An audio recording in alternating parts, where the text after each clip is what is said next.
माँ तो माँ होती है, रुला देने वाली एक हिंदी कहानी। हेलो माँ, मैं राजू बोल रहा हूँ। कैसी हो माँ? मैं ठीक हूँ बेटे। ये बताओ तुम और बहू दोनों कैसे हो? हम दोनों ठीक हैं। माँ आपकी बहुत याद आती है।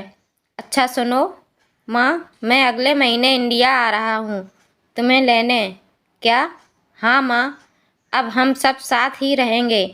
नीतू कह रही थी माँ जी को अमेरिका ले आओ, वहाँ अकेली बहुत परेशान हो रही होंगी।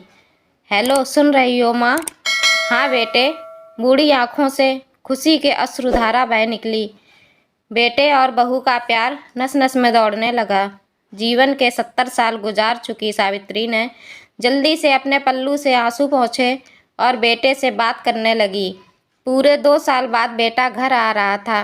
बूढ़ी सावित्री ने मोहल्ले भर में दौड़ दौड़ कर ये खबर सबको सुना दी। सभी खुश थे कि चलो बुढ़ापा चैन से बेटे और बहू के साथ गुजर जाएगा। राजू अकेला आया था। उसने कहा कि माँ, हमें जल्दी ही वापस जाना है, इसीलिए जो भी रुपया पैसा किसी से लेना हो वो लेकर रख लो, और तब तक मैं किसी प्रॉपर्टी डीलर से मकान की बात करता हूँ। मकान? माँ ने पूछा। हाँ माँ, अब यह मकान बेचना पड़ेगा, वरना कौन इसकी देखभाल करेगा? हम सब तो अब अमेरिका में ही रहेंगे। बूढ़ी आंखों ने मकान के कोने कोने को ऐसे निहारा जैसे किसी अबोध बच्चे को सहला रही हो। आनन फानन और औने पौने दाम में राजू ने मकान बेच दिया। सावित्री देवी ने वो ज़रूरी सामान समेटा जिससे उनको बहुत ज़्यादा लगाव था। राजू टैक्सी मंगवा चुका था। एयरपोर्ट पहुंचकर राजू ने कहा, माँ तुम यहाँ बैठो, मैं अंदर जाकर सामान की जांच और बोर्डिंग और वीज़ा का काम निपटा लेता हूँ। ठीक है बेटे। सावित्री देवी वहीं पास की बेंच पर बैठ गई। काफ़ी समय बीत चुका था। बाहर बैठी सावित्री देवी बार बार उस दरवाजे की तरफ देख रही थी जिसमें राजू गया था, लेकिन अभी तक बाहर नहीं आया। शायद अंदर बहुत भीड़ होगी सोचकर बूढ़ी आंखें फिर से टकटकी लगाए देखने लगती हैं। अंधेरा हो चुका था। एयरपोर्ट के बाहर गहमा गहमी कम हो चुकी थी। माँ जी, किससे मिलना है? एक कर्मचारी ने वृद्धा से पूछा।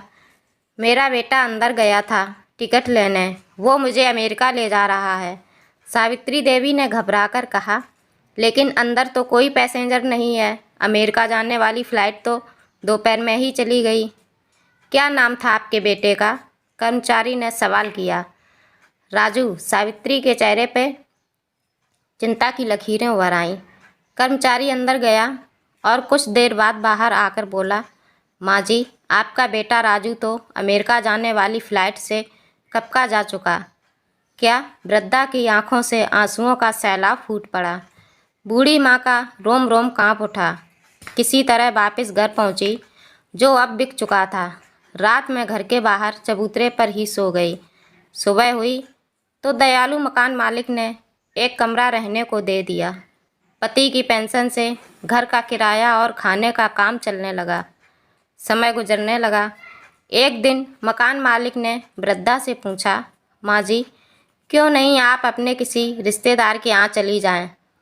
अब आपकी उम्र भी बहुत हो गई, अकेली कब तक रह पाएंगी? हाँ, चली तो जाऊँ, लेकिन कल को मेरा बेटा आया तो यहाँ फिर कौन उसका ख्याल रखेगा? यह कहकर बूढ़ी माँ फूट फूट कर रोने लगी। दोस्तों, अपने माँ बाप का ख्याल रखना, उन्हें कभी अकेला मत छोड़ना। बुढ़ापे में उनका सहारा बनना चाहिए, क्योंकि माता पिता हमारे भगवान होते हैं।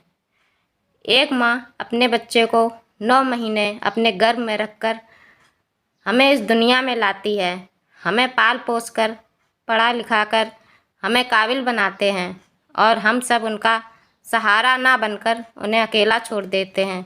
दोस्तों, ऐसे बच्चों को भगवान भी कभी माफ़ नहीं करता।